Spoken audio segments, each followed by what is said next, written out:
המקדש, כותל, מה עוד? מי מאמין שבית המקדש ייבנה בשנים הקרובות?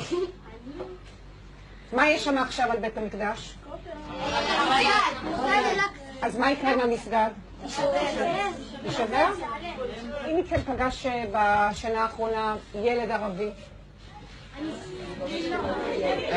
איפה פגשת ילד ערבי? ליד הכותל. דיברת איתו?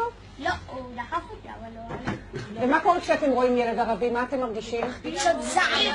זעם? מה קורה כשאתם פוגשים ילד חילוני? למה אתה מרחם עליו כשאתה ילד חילוני? מה הוא מפסיד? הוא לא הולך לדבר. כשאתם חושבים על ירושלים בעוד 10 שנים, כולם חרדים? לא כולם ערבים, חלק חרדים. כולם יהודים, ויש גם ערבים שהם עובדים. כי המשיח, הבנתי, כן, מה אתה אומר? שמלחמה כל הערבים ימותו, וחלק מהם יהיו עבדים.